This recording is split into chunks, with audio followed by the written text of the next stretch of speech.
it's something about when you got to pee, it be messing with you. It wait till you get to your house, and it's something about trying to put that key in the door and trying to pee, it make your leg go up, but you know ain't nobody looking, so you just be going through, woo, Jesus, woo, woo. And always when you get to the toilet, the drip done dropped. Boy, you get there. I know, you know women, you get there, and just as you pull it, you just almost get it, and right as you bring it under, drop it, got you. And boy, what a feeling. Oh, you sit there and you just going, and sometimes it feels so good, I look for somebody to pay. I say, Lord, nothing this good can be free. I got to pay somebody something. Something. And boy, you just, well, let me tell you. I jumped in that handicapped parking space. I ran into that place, and I come look. I didn't stay long. I was still zipping up my pants when I got back to my car. Too late. 12 crippled white boys in wheelchairs done surrounded my car with an attitude. One of the things you black folk got to say, when you talk to white folks, y'all got to stop talking in that black vernacular. Yo, hey, yo. No. They don't understand that. Yo, hey. No. You walk up. Jesus Christ, guys, what's going on?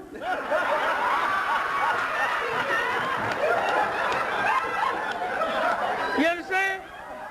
They understand that. That didn't threaten them. Jesus Christ, guys, what's going on? And immediately they say, I'm their friend. They say, some black dude parked in our parking space. And we're going to deal with him when he come back. So I said, I can't believe that some black brother would be that discompassionate for some crippled white boy that he parked in your parking space. Let me deal with him for you. White boy said, what do you mean? You'd be willing to do in your own black brother for us? I said, baby, it happens all the time. My boy said, what you gonna do? I said, I'm gonna steal the nigga's car. Yeah.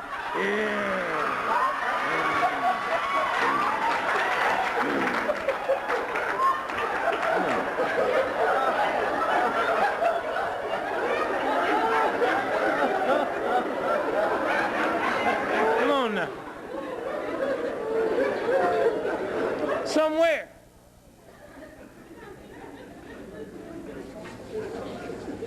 Got on the plane today. Airline be funny. And white folks and sure messed up the airline. And I see white folks, I say, I can't believe y'all let these airlines do y'all. What do you mean? Well, what y'all need to do now, y'all go out to the airport, and you know whatever's wrong with the airport, you can't blame on us. I mean, 99.9999 white folks. Now, I tell white folks, if you want to come where I ride, go by Greyhound. And we would never tolerate off Greyhound what you white folks tolerate. I mean, here's a big old jet, the new powerful jets. They got old white women running 12 blocks to the gate, trying to get a plane. Greyhound would never try to do that. We wouldn't. They bring that bus up to your toe.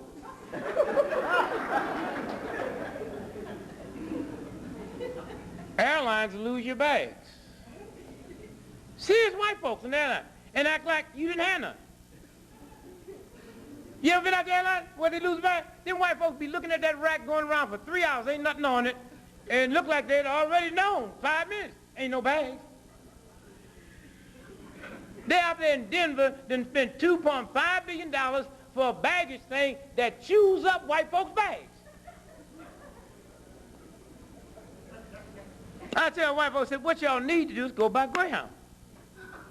Ain't nowhere in the world a ticket counter agent would stand at Greyhound and talk to us as nasty as some of these, and we would reach over that counter and snatch them over on the other side and take them to Memphis with us. Airline lose your bag and then say, well, if you haven't heard from us in 6 weeks, 6 weeks, man, I got a 2-day vacation. Everything I got's in the bag. What do you mean, 6 weeks? Greyhound, the airline wait till the plane get up in the air, then start reading federal regulations like if you hear one you don't like, what you gonna do, get off? Greyhound tell you before the bus leave, there's a hell of a storm between here and Tuskegee. Y'all still wanna go?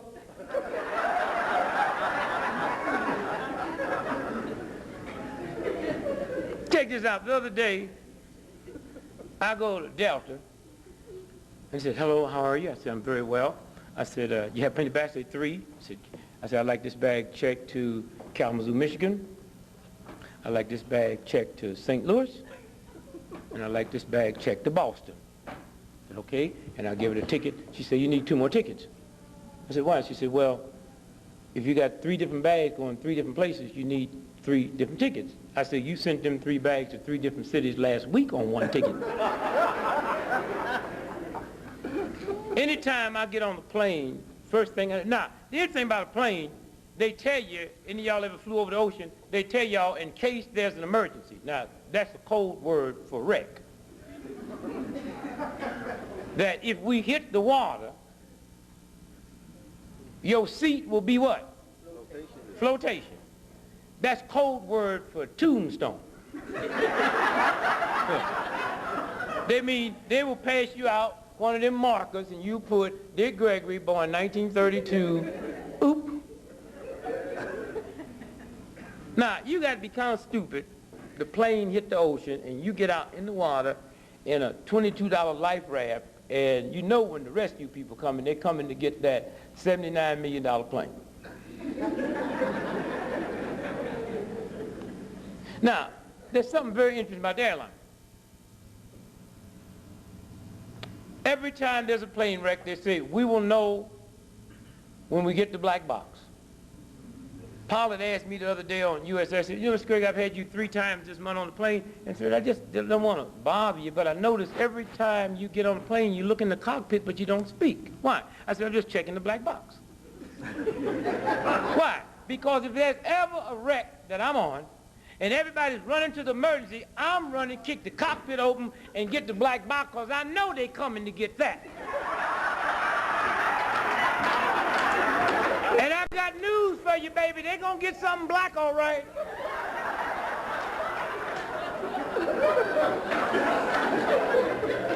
You know what bothers me about that black box?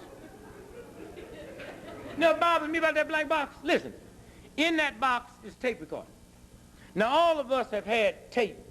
You looked at tape, going to tape recorder. Very thin. Matter of fact, if you took tape and lit a match, and as you start bringing that match to the tape catch on fire. Now, if a little match will set the tape on fire, I want to know, what is it that y'all developed that y'all put around that black box that in the midst of 30,000 gallons of gasoline fire, it don't burn? What have y'all put around that box that y'all can't put around my seat?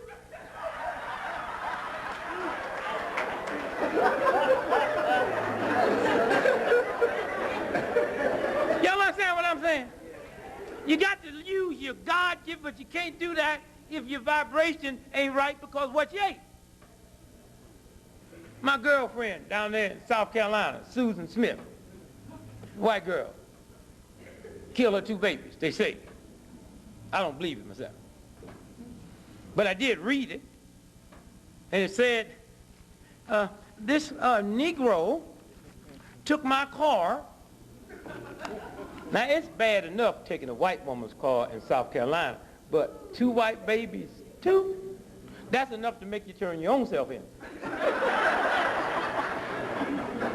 Now, did y'all hear the news when it first broke?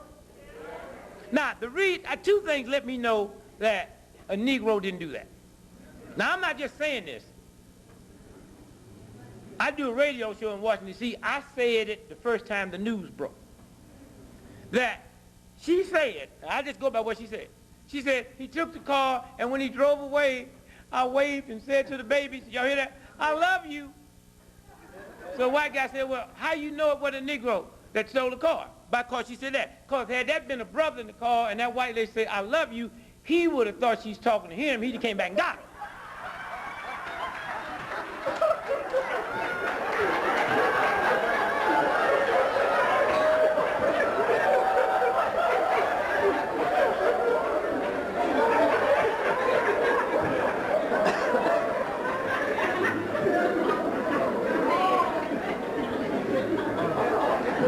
There was two things that let me know that she was lying. One of them was when they released the picture. I'm telling you now what happens when your body's clear. When they released the pictures, he had a ski cap on. And my God intelligence is not clogged up with bad eating said, where would you buy a ski cap in South Carolina? Sure, they sell a lot of ski caps. How many times in my life have I run across friends of mine saying, I'm on my way to South Carolina to go skiing? But I know where the ski cap came from. It came from OJ. You get through laughing, think about that because that's very important. The same ski cap that clogged the OJ trial. So to me, that means the same people responsible for that's responsible for that. Now let me run something down to you now. It's very important. And that's what scared me about you black folks. You know damn good and well that it ain't no white law enforcement agency in South Carolina that will be told by a white woman that tell the whole world a nigger stole my car and my two white babies that they wouldn't go out and crush black men's heads. Y'all know that. And yet not one black man got his head crushed. Because had he, after what come out, he would sue for millions of dollars and the big lawyers would take it. Not one case. That means they knew something. At the beginning, I'm going to say again, that ski cap in California, that ski cap there might be connected. Let me tell you something else.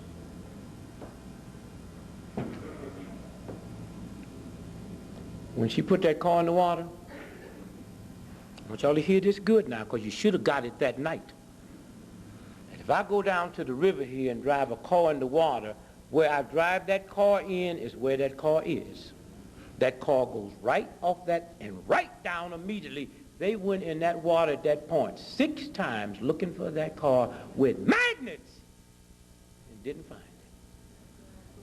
Don't forget now, when you put a car in a lake, it's not out in the middle of the lake or down there or the current take it. It's right where you put it.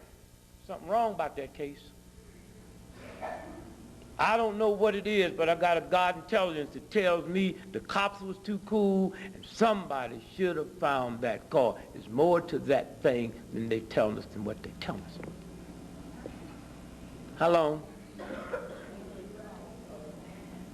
In a white, racist, mean, vicious society, when your dinner's in order, you don't tolerate nobody on NBC, CBS, ABC telling you about the black family. The black family done broke down. I never heard you say Hitler's family broke down. The mafia, Italian mafiosos, you did 5 movies, and it was damn near love stories. Not one of the movies did you question the mafia's family. You're not going to question my black mother and my black father because there's some murders downtown. Hello. Oh, God knows I'm not responsible for the conditions that America imposes on me, but God said you are responsible for your attitude towards them. This brother walk up and put a pistol on me and say, I want you to shoot the first 6 people there, I'll murder your family. I and my God, through my God, is not responsible for the conditions that he imposed on me, but I'm responsible for my attitude to God. And if I decide I'm going to wipe it out, God said, you violated me, son. You violated me to protect your family. You just exposed them. Hello? Oh, these white boys in Washington, D.C. is telling y'all in the medical bill, don't get sick. That's what they're telling y'all, don't get sick. That's what they're telling y'all. And no better than what this sister done put together can heal you. We're talking about wellness now. Oh, you can talk about the hospital if you want to. Let me tell you, 43% of all white hospital beds went unused last year. Not because white folks in America ain't sick enough to fill them, they priced out the hospital. If they can't afford to go, what about you? Come on now. And if the hospitals can't go, they're going to start closing. There's going to come a day in the next 10 years that the only 3 hospitals be left be for rich white folks. And then where you going then? When God put you here, you had all your healing in you, all your wellness in you. You violate that, I violate you. Y'all better understand universal order. I walk down the street and see a hoe walking down the street. I know the last time around, she was a pimp. Oh, you're going to pay these dues. You put my daughter out in the street, pimp, I'll send you back as one. I know who I am. I know why I spend my life. I know why I have spent more time talking to you tonight than I have my 10 children.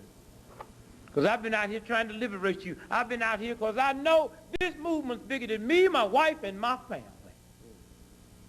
And I know in order to be able to do it, I had to choose to be willing to penalize my family. And I did. But I chose to. I chose to. And in return, God gave me abundant health.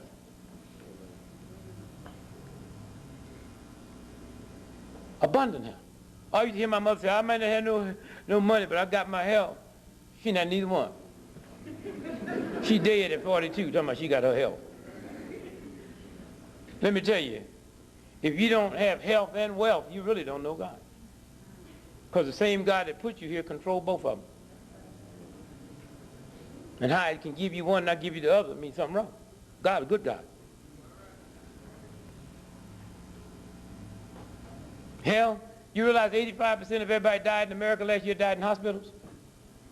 Not taverns, not whole houses, not dope dens. That's kind of a bad mark on hospital, but why not? What the symbol of medicine is a crooked stick with a snake wrapped around.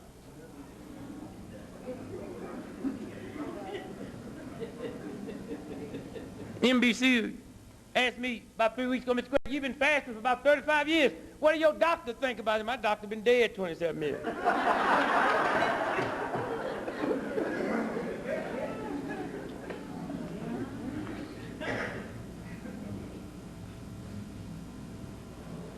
God gave you a medicine.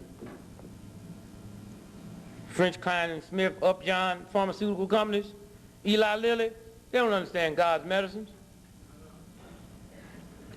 God gave you a miracle drug. Miracle medicine. The only effective antidote for the poison of hatred and bitterness is called forgiveness. That's your drug. That's your drug. Sit there and wonder why you got arthritis, high blood pressure. You got to release something. Well, my man left me, a woman, I don't hurt him, but I'll never forget it. Long life is a violation of God. Hurtfulness is on the flip side of hatefulness. And both of them send negative charges through your body.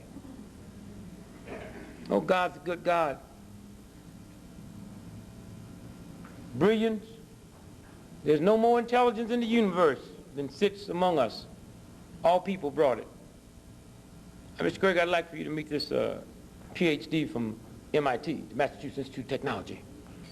He wants to have a conversation with you.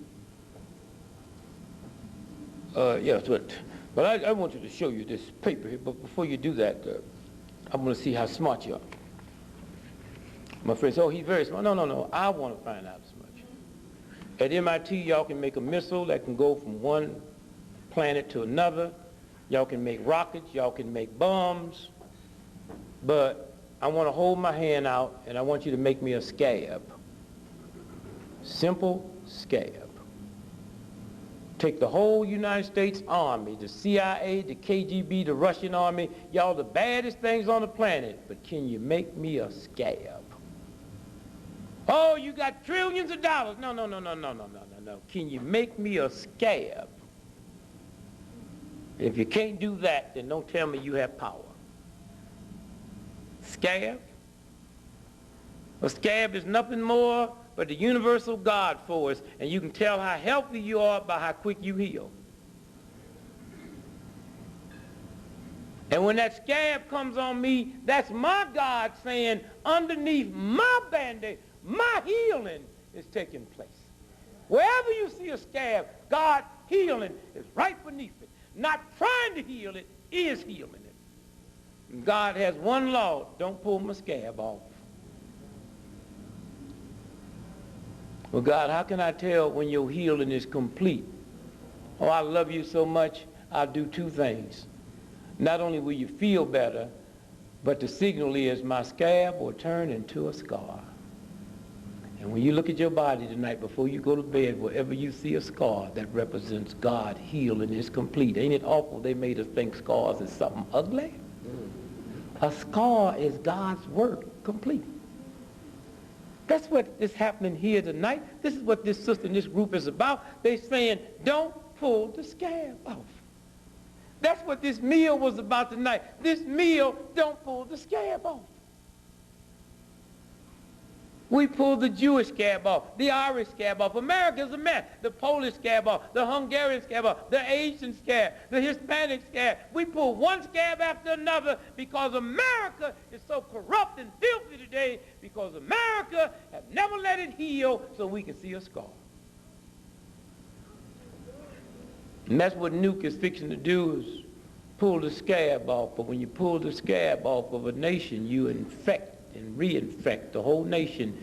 And once that happens, it's one thing me dying, it's something else when you infest and infect the whole nation, the nation dies. How long? Understand your body. The day you was born, no bigger than that. You had 62,000 miles of blood vessels running through your body. God is a good God. Matter of fact, if you can take your blood vessels out right now and lay them end to end, it'll reach around this planet Earth twice with 12,000 miles left over. And as you sit there now, your blood make a complete cycle every 30 seconds, would mean right now your blood traveling 125,000 miles a minute, 7,500,000 miles an hour, 180 million miles a day. And because you know so little bit about it, they got you believing a jet plane is fast. When you understand the body, I got cancer, that's the warning. What's the one thing kills cancer? Oxygen. What's the one thing kills oxygen in the body? Salt. How am I going to the hospital where they're treating cancer and got salt in my food? God said, because you're responsible for your own health.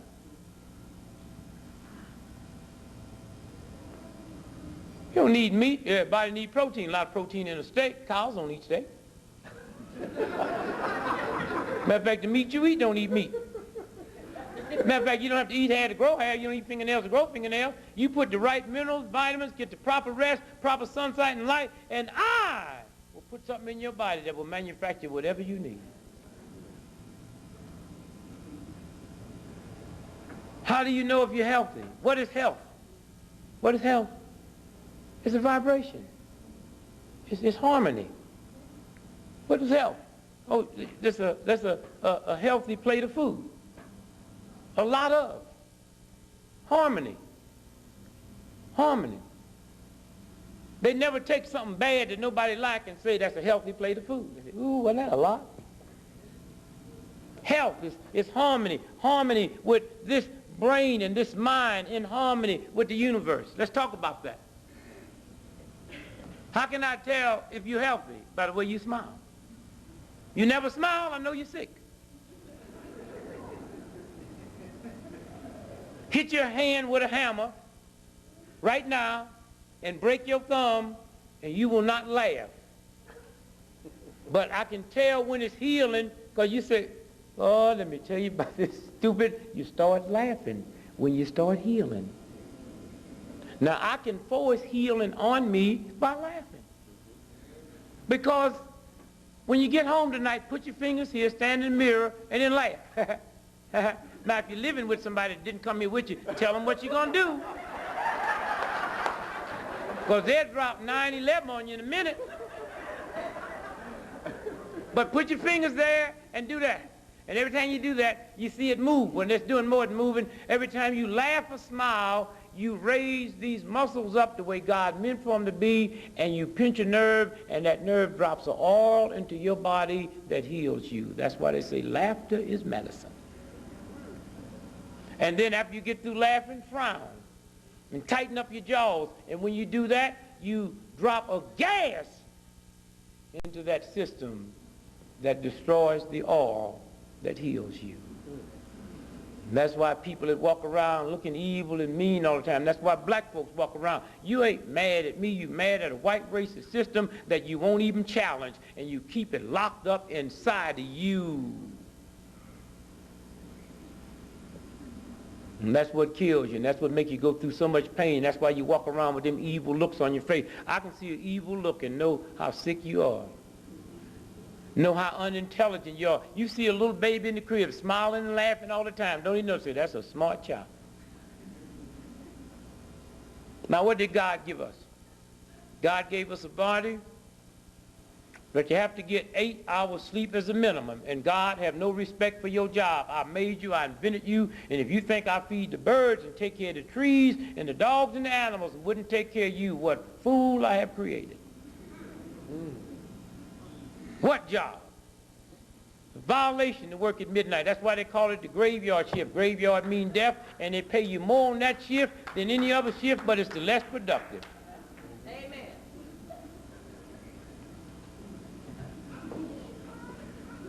Somewhere. Hear me good now.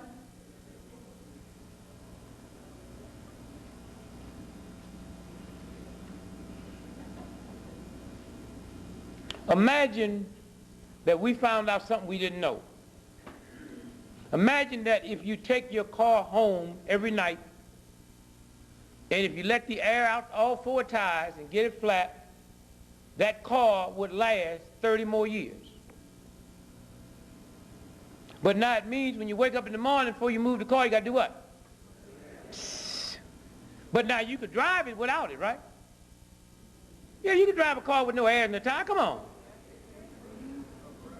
But what would happen? Tap the tires, right? Now hear me good now. When you go to bed at night, your body deflates. And when you wake up in the morning, you got to inflate it. How do you do it? You got to walk in the sunlight for 20 minutes. It goes through this retina and goes back and fills up that body. Any of you all don't do that? Okay? That's universal law. And also every color in the universe comes from the sun. And that sun goes into your eyes and goes through the pupil and goes to the back. And each color have a certain place it go and wake up and said, okay, and heals. And if you miss that, if you walk around with sunglasses, the color can't get through. That's why if you go where the super, super, super rich who run it, they never bought a pair of sunglasses in their life. I'm going to say this again. If you are not up and get 20 minutes worth of sunlight in the morning, see, there's a thing that happens 90 minutes before sunrise. Energy starts happening. Then sunrise. You all know what I'm talking about. You get out on a hot summer day early in the morning and you walk on the dew and the ground is so wet and cold, and then 10 o'clock you step on it, it's so hot. Where'd that water go? So hot you can't walk barefooted on that grass that was just wet an hour ago. There's a whole thing that goes on in the universe. It's called wake up. You can play your games if you want. You can go to bed and you can be tired and you can watch television. You can get up and not go and get my juice in the morning. The old folks used to do it. If they didn't do nothing, they just knew right. They would go hold their head out the window. Hold their head out the window and talk to the neighbor. They'd be talking. They'll talk over the fence. They was in tune. They knew something was going on. They just thought they was being neighborly. No, it was getting my son's raised in the morning. 10 o'clock is too late. 9 o'clock is too late. It got to be when it first hits. You got to be there. And if you don't believe it, get any newspaper, listen to any TV show, they will tell you what time the sun rises. That's for the folks that know. And they'll tell you what time the sun sets, because you're supposed to be in bed 90 minutes after the sun goes down. And it starts recharging your brain, and all the sleep you get after midnight don't count. And they just start getting honest. And they released a horrible stat the other day. They, for the first time, told us in America more people die on the highway from falling asleep than drunken driving. Okay? All right?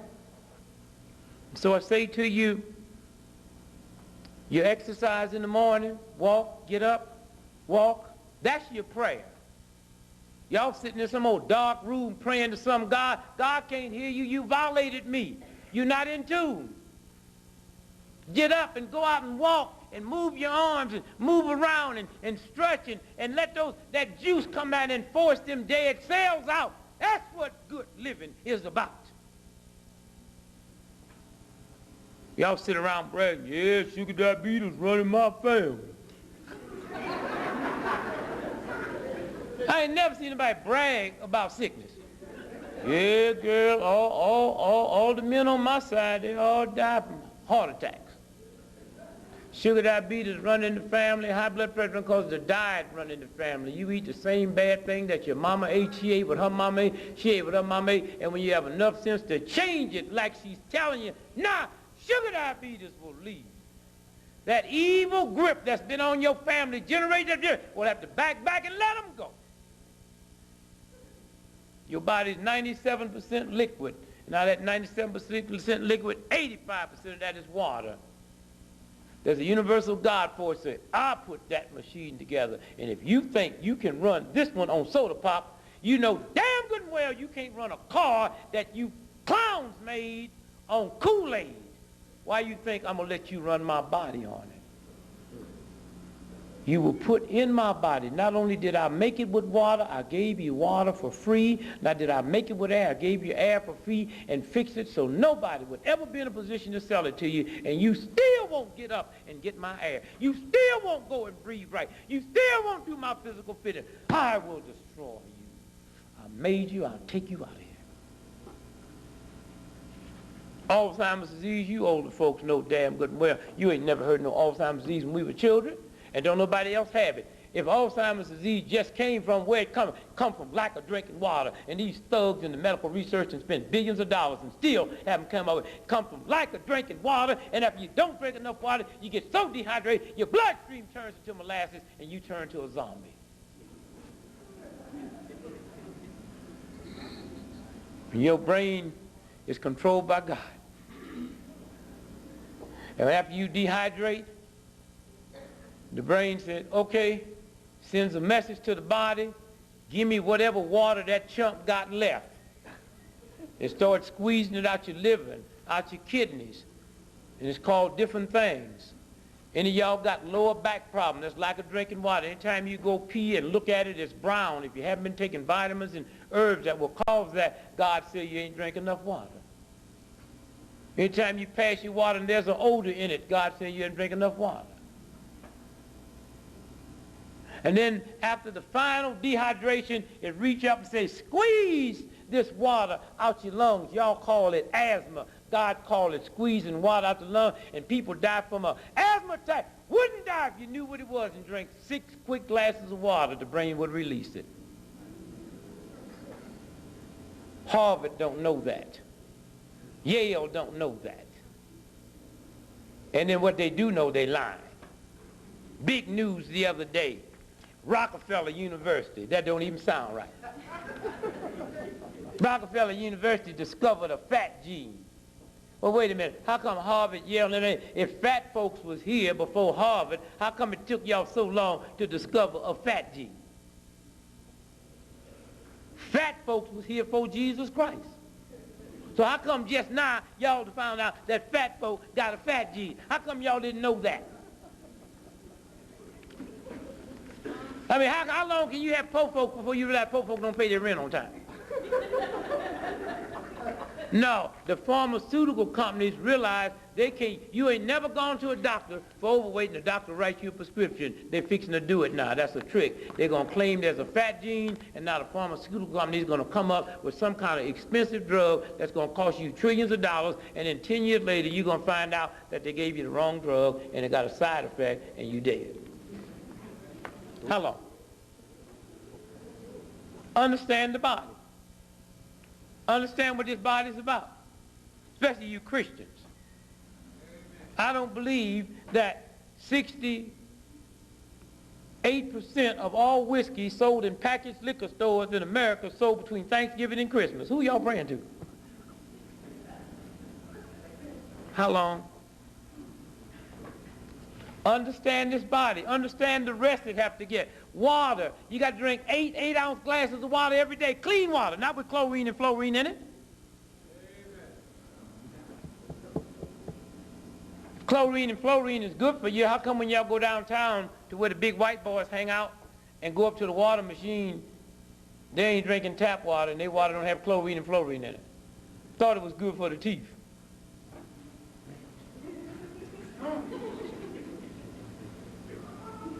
How long? I give this brother and I give this sister 2 brand new cars tonight. They cost $3 million a piece.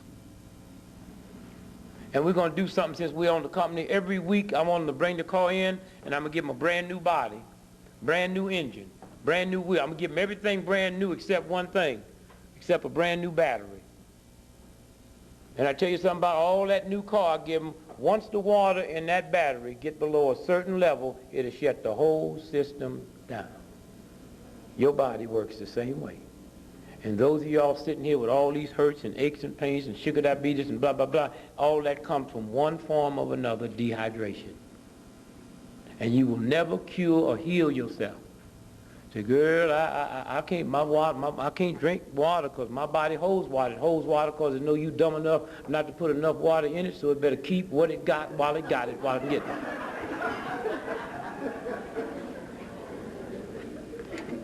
And so I say to you tonight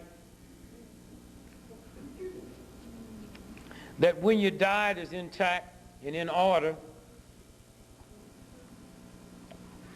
strange things happen.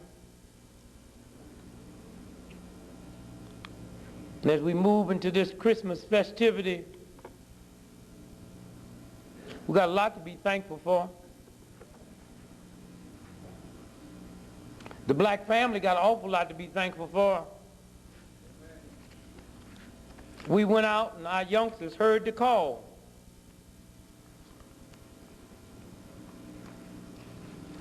But if you look at the tricks, you don't know it. This is the Detroit Free Press, February the 1st, Monday, 1993. And that story there is about teenage pregnancy. But old racist paper's so dirty, they got a Hispanic teenager with a baby. That's all. And they're so dirty with me, they just show a black teenager. And when we talk about teenagers, y'all know who we talking about. So we don't show a baby with that. But something funny happened when you start reading the story. What's that say there? It says nationally. Nationally, a 31% increase. A 31% increase in the white teen pregnancy. In the white teen pregnancy. A 7% decrease. A 7% decrease among black, and most of y'all don't even know that. Because they painted teenage pregnancy black and called it a nigger. It's white women. And that's who Nuke is talking to. And you so out of God's graces, you think he's talking to you. Information is power. Money is not power. Education is not power. Money is power. God made people. People made money. God had nothing to do with money, and people put a political system together only to protect their money. Oh, Nuke, I know who you're after.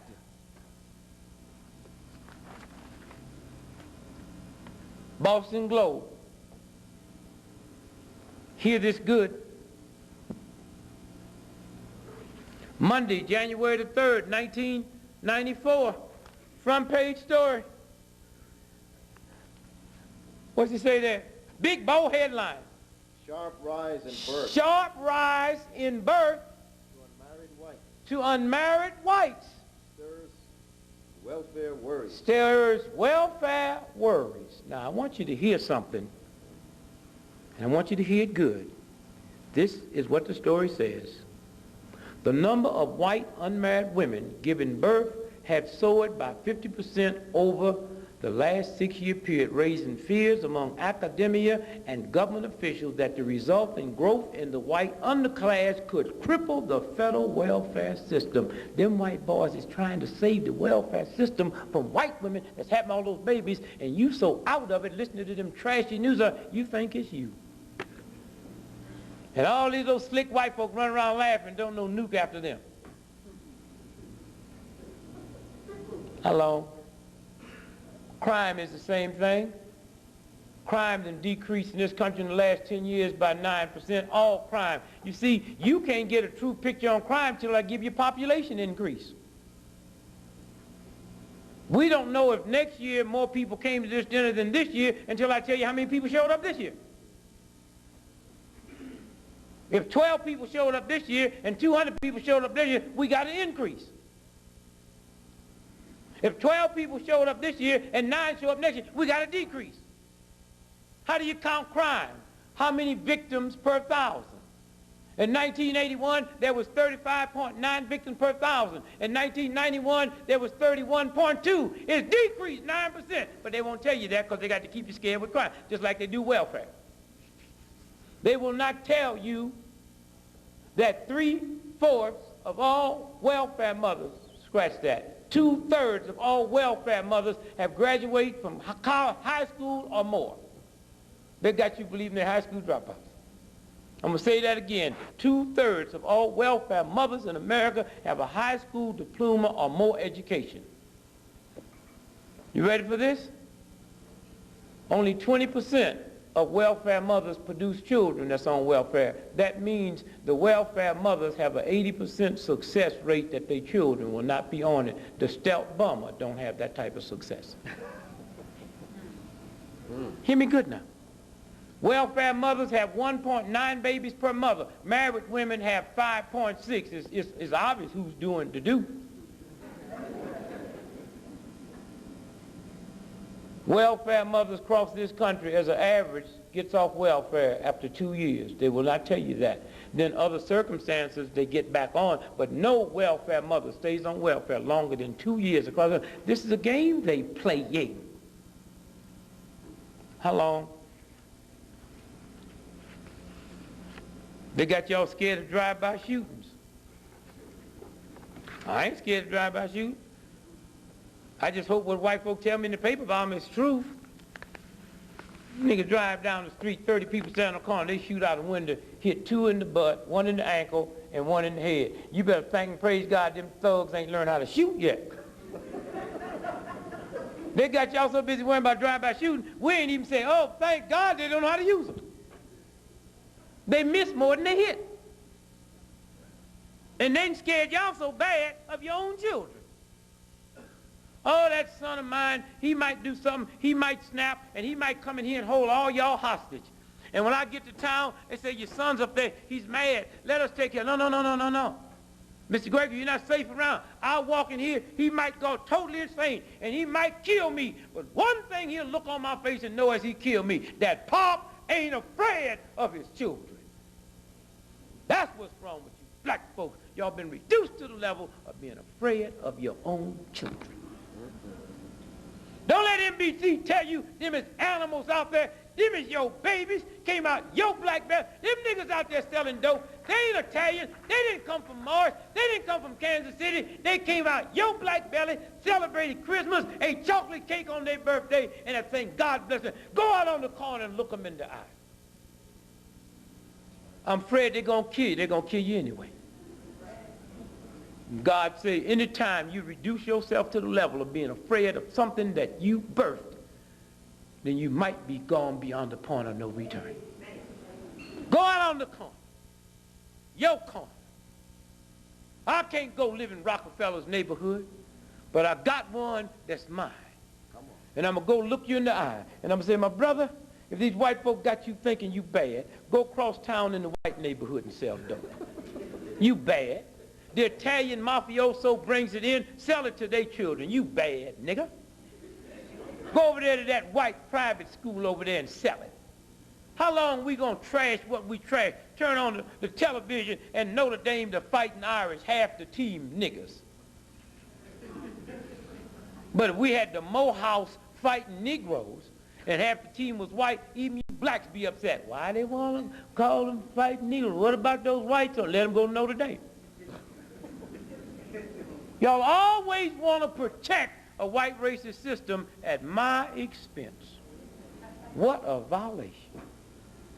Always want to give a white racist system the benefit of the doubt. And you black ministers, bless y'all. Oh, you black folk better thank God I ain't got no church, because most of y'all couldn't get in my church. No, no, no, no, no, no, no. I will not tolerate y'all. No, no, no.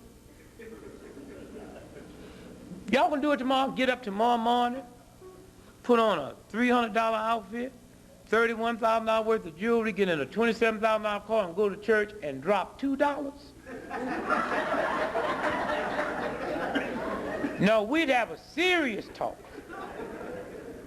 But Reb, are you here for the value of my money? Both.